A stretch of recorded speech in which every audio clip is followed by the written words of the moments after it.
Zakir, Iran में इस वक्त क्या कुछ चल रहा है, किस तरीके से वहां पर जो जानकारियां हैं वो सामने आ रही हैं? करंटली सिचुएशन बहुत टेंस है और स्टूडेंट्स एज इन जो हमारे क्लासमेट्स और बाकी यूनिवर्सिटी के स्टूडेंट्स हैं वो बहुत ज़्यादा टेंस है और फिक्र में है, और उनके पेरेंट्स भी। बेसिकली यहाँ पे हमें बताया गया है कि किसी के पास रिसोर्सेज नहीं है हमारे हमको इवैक्यूएट करने के लिए, जो अनएक्सेप्टेबल है हमारे लिए, क्योंकि हम सब बहुत डरे हुए हैं। हालत बहुत ख़राब है। इवन हमारे डॉर्मेटरीज के बाहर अटैक्स हो रहे हैं, ब्लास्ट हो रहे हैं, जो हमें बहुत बहुत ही ज़्यादा डरा रहा है। or we want to get out of here as soon as possible. Ji, That's basically the situation we're facing here as students. Or it's looking like the government of India doesn't care about us here. और वो नहीं चाहते हैं कि हम हमारे लिए वो कुछ करे, हमें यहाँ बाहर निकाले। अगर कोई और यहाँ पे कंट्री में जैसे हुआ था, जैसे यूक्रेन में हुआ था, तो दे वर इमीडिएटली इवैक्यूएटेड। हम हमारे लिए वैसा कुछ नहीं किया जा रहा। एम्बेसी की तरफ से आप लोगों को कुछ इस वक्त एडवाइजरी, कुछ जानकारी दी गई है जाकिर? यूनिवर्सिटी की तरफ से हमें अभी सिर्फ ये बोला गया है कि तुम्हें कल रिलोकेट किया जाएगा दूसरी स्टेट की तरफ, जो कुम है। कुम में भी लेकिन अटैक्स होते जा रहे हैं, तो ये बहुत प्रॉब्लमेटिक है हमारे लिए। अगर हमें रिलोकेट भी कर रहे हैं तो फिर भी हमें डेंजर जोन में जाना पड़ रहा है। मैं इंडियन एम्बेसी की बात कर रहा हूँ। बाकी एम्बेसी की तरफ से आप लोगों की तरफ से कोई जानकारी, कोई सूचना?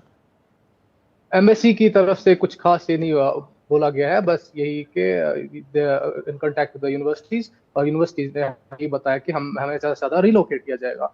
और कुछ यूनिवर्सिटीज को किया गया है, जी इवैक्यूएशन की बात की गई है, जैसे उनको आर्मेनिया से निकाला जा रहा है, लेकिन फॉर मोस्ट यूनिवर्सिटीज हमारे लिए कुछ नहीं किया जा रहा है। जी, मैं आता हूं आपके पास। अली भी हमारे साथ लगातार बने हुए। अली, कुछ अपडेट्स, इस वक्त क्या कुछ चल रहा है इजराइल में? जो कैजुअलिटीज हैं उसकी कुछ जानकारी सामने आ पाई है, जो अलग अलग जगहों पर मिसाइल्स हिट हुए हैं उसके बाद? इसराइल ने अभी आईडीएफ ने पूरी कैजुअलिटी तो नहीं बताई है वही, लेकिन अभी जिस तरीके से हमारे साथ अभी कुछ जैसे चंदन अभी हमारे साथ ज्वाइन हुए हुए हैं, ये स्टूडेंट जो आपको बता दें, ये जाकिर हसन ये वही हैं जिनके लिए अभी श्रीनगर के जो एमपी आगर रूल, उन्होंने भी कश्मीरी स्टूडेंट की जो इंजर्ड हुए हैं इजरायली अटैक के लिए, उन्होंने ईएम को भी यानी जयशंकर जी को भी लेटर लिखा है कि उनकी सिक्योरिटी के लिए और उनको इवैक्यूएशन जल्द से जल्द कराया जाए। बस यही हम एक सवाल और पूछना चाहिए, अगर आप चाहें ये पूछ सकते हैं हसन से भी, कि क्या आपके लिए कोई इवैक्यूएशन की कोई बात सामने आई है जिसके जरिए कि आप लोग जितने स्टूडेंट्स, और टोटल कितने स्टूडेंट्स हैं आप मेडिकल स्टूडेंट जो इस वक्त में ईरान में वहां पर हैं, और क्या कोई किसी की हालत जो है वो जख्मी भी है? जी जाकिर। अब मुझे पूछ रहे हैं? जी जी, आपसे। बेसिकली हाँ, यहाँ पे इंडियंस हजारों में स्टूडेंट्स है ईरान में करंटली, और हमारी यूनिवर्सिटीज में मोर देन 1000 स्टूडेंट्स हैं in Shahid Beheshti University of Medical Sciences. और इवन जख्मी भी हुए हैं कुछ स्टूडेंट्स फ्रॉम टम, जहाँ उनकी डॉर्मेट्री है। इन एन अटैक उनकी दीवार गिर गई थी, तो वो उसके साथ में आ गए थे और वो जख्मी हो गए थे। और सब ऐसे ही डरे हुए हैं। इवन ये पॉसिबल है कि रैंडमली कहीं पे भी बॉम्ब गिर जाए।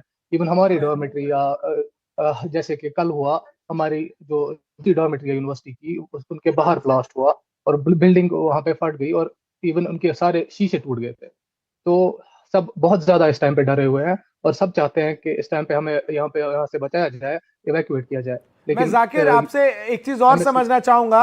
जो इस वक्त स्थिति है, जो आम ईरान के लोग हैं वो किस तरीके से इसको एसेस कर रहे हैं, उनका क्या रिएक्शन है जिस तरीके से लगातार ईरान भी हमले कर रहा है और इजराइल के हमलों को झेल रहा है? ईरानी अवाम भी बेसिकली डर रही है, और सम पीपल आर फ्लीइंग, भाग रहे हैं यहाँ से लोग, और कुछ लोग बस चुप रहे हैं अपनी जगह से अपने घरों में। मोस्टली यहाँ पे कोई दिख नहीं रहा है, सड़कों पे सन्नाटा है। जितना यहाँ पे चहल पहल होती थी वो सब खत्म है।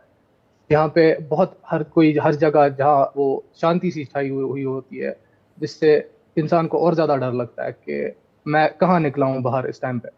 और हमें निकलना पड़ता है क्योंकि हमें हमें लड़ना पड़ता है अपने खुद को बाहर निकालने के लिए इधर से। जी जी, मैं समझ रहा हूं बिल्कुल।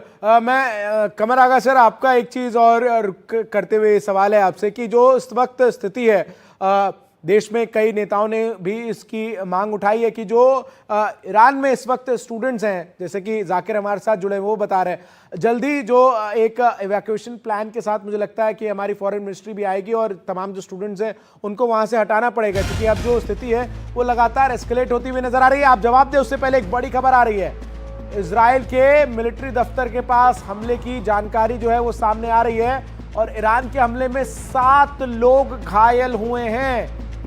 इजराइल के मिलिट्री दफ्तर को निशाना बनाया गया है और वहां 7 लोग घायल हुए हैं। ये जानकारी जो है वो इस वक्त सामने आ रही है। तो कैजुअल्टी का जो नंबर है वो शुरुआती दौर में 7 घायलों का सामने आया है।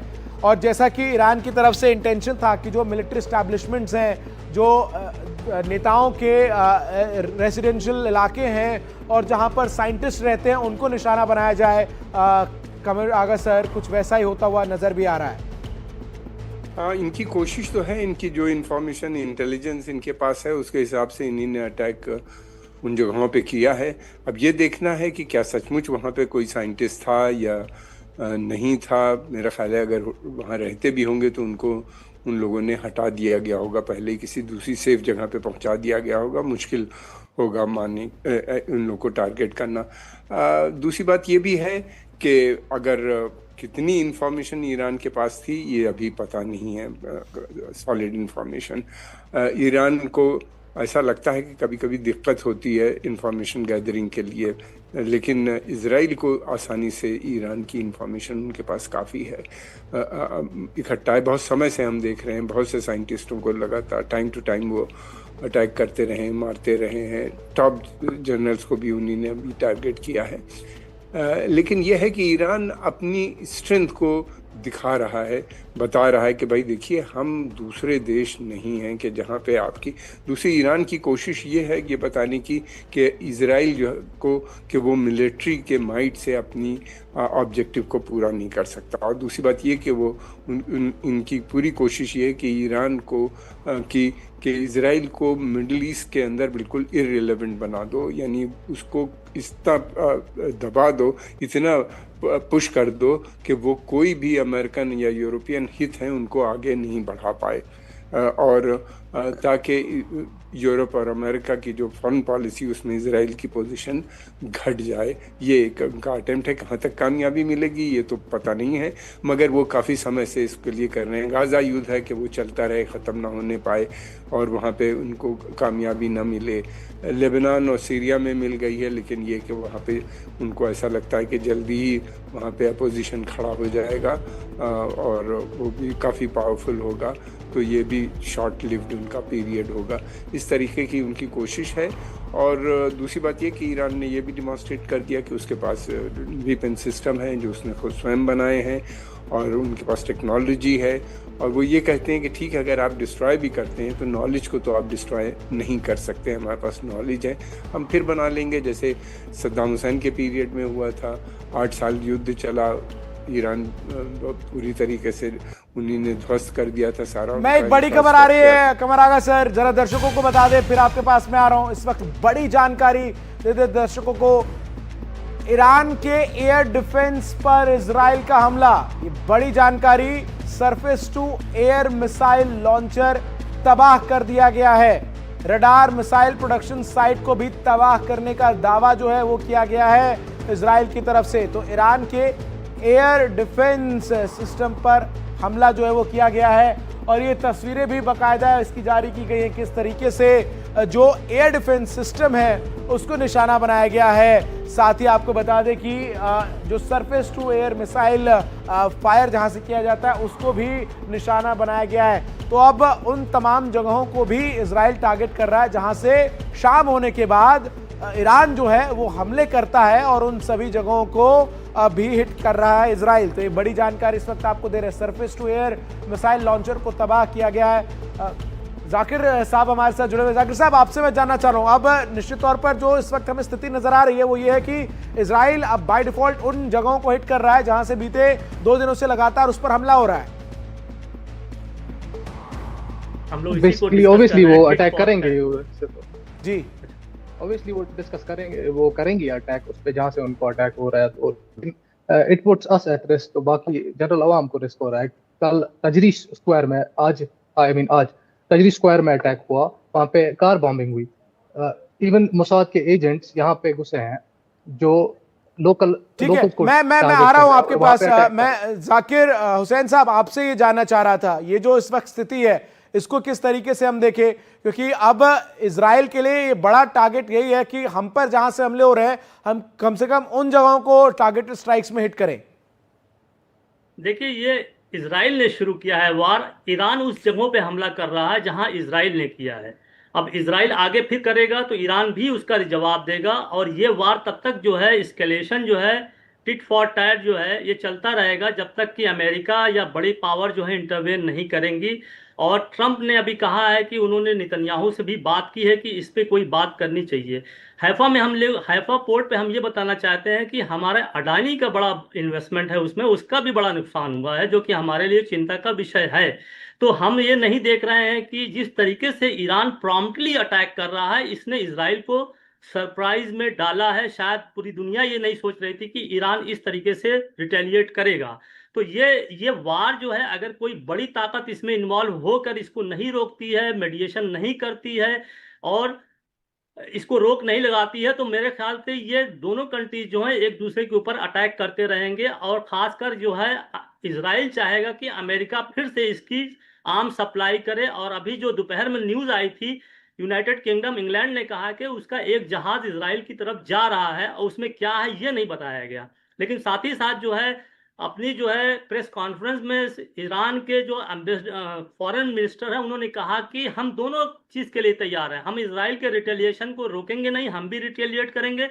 दूसरी तरफ हम निगोशिएशन भी करने को तैयार हैं, लेकिन शर्त यह है कि इजराइल जो रोके। और वो ये दो चीज़ें और उन्होंने कहा कि इजराइल इस टॉक को, न्यूक्लियर टॉक को कामयाब नहीं होने देना चाहता। दूसरी तरफ उन्होंने ट्रंप के पॉइंट वाइज जो है ट्रंप को कंट्राडिक्ट किया है, काउंटर किया है कि आप इस अटैक के पीछे हैं, आप अपना पल्ला झाड़ नहीं सकते। जो सोशल ट्रूथ पर ट्रंप ने डाला था अपना कि हम इसके पीछे नहीं हैं, तो पॉइंट वाइज जो है ईरान के फॉरेन मिनिस्टर को उनको काउंटर किया है।